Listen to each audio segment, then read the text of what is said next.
So today we're going to talk to you about fasting. Intermittent fasting.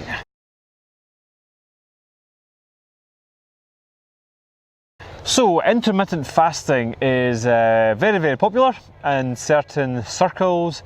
We're here to give you our lowdown, why it's good, why it's not, and how best to get it done if you choose that as your path.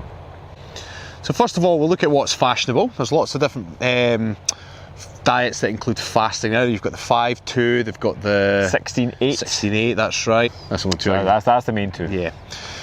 The 5-2, so basically we'll explain briefly what they are. So the 5-2 is 5 days of a calorie controlled diet, and then there's 2 days of the week where you're limited to 500 calories. Now the way that they roll is that you can have those 500 calories throughout the day. They're not really restrictive on as and when you have them. Yeah, you can literally drip feed your food if you so wish, or you can just have one meal. It's entirely up to you, as long as it doesn't go over 500 calories on 2 days of the week. The idea behind this is on those 2 days you will be in a calorie deficit, which is required for you to lose weight. It also triggers off a few other things on a cellular level, but ultimately the calories that you'll be deficient by over those 2 days, you will fail to make up even if you overeat slightly on the other 5. Therefore, at the end of the week, you end up losing weight and feeling great. Mm-hmm. So the benefits we've just mentioned: you lose weight, you feel great. The downfalls, when not done properly, and now this is so important for every single one of you watching this right now, you have to do it properly. Don't be one of those people who said, right, I'm on the 5-2 diet, start cutting out your food and then just having 5 days where you eat what the hell you want and then 2 days where you fast. It doesn't work like that. You have to make sure that you get the right nutrients in on the 5 days that you are actually eating. So the 16-8, basically you fast for 16 hours of the day, every day, and you can only consume or eat on the other 8. So you have an 8-hour gap where you can eat all your calories for the day. Obviously different ways of doing this. When I've tried this before, when I did it, I started eating at 1 o'clock in the afternoon. So basically went all morning, no food. 1 o'clock came, you start eating, and you finish your last meal by 9 o'clock. You stop eating again. Not too bad, right? Yeah, it's okay. It's actually okay. The benefits are exactly the same as the 5-2 diet. In terms of cellular level, you become actually quite healthy. Your cells start to regenerate and repair themselves, as well as a bunch of other things going on in the brain that we won't get into right now. Probably quite good for busy people. So people that have busy mornings. Yeah, You get those people that just forget to eat, so that would probably be ideal for them, right? I would say so. And also, I'm a big believer that you should always try to minimise your stress levels. Now, if you're stressing about, trying to maintain food or trying not to eat or whatever, then it can be a negative thing.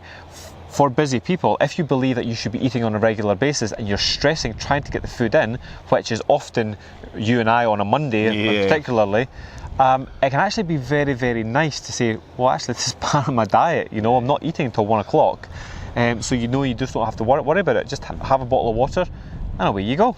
Now again, as Stephen said for the 5-2 diet, it's really important when you do have that window of 8 hours to eat, that you eat the right foods.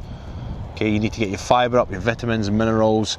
You need everything to be right, good fats in there as well. Yeah, a healthy diet cannot be summed up by saying I'm on the 5-2 or I'm on the 16-8.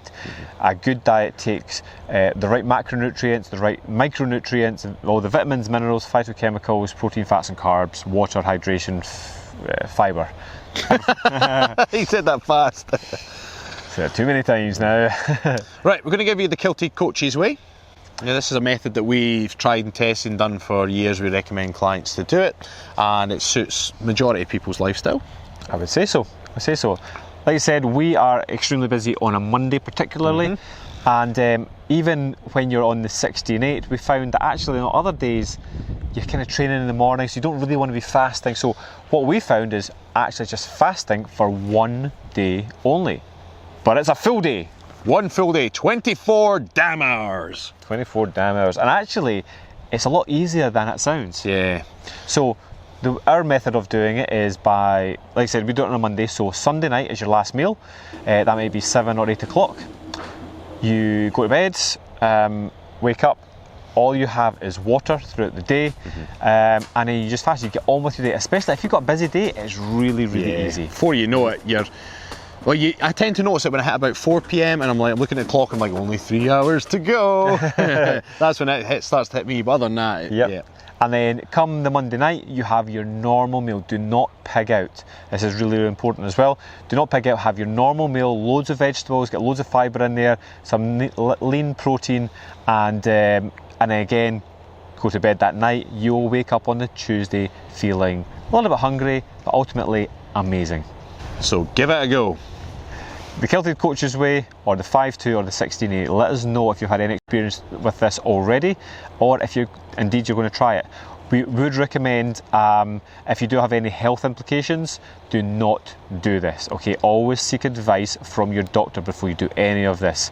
Always better to do it supervised by a professional.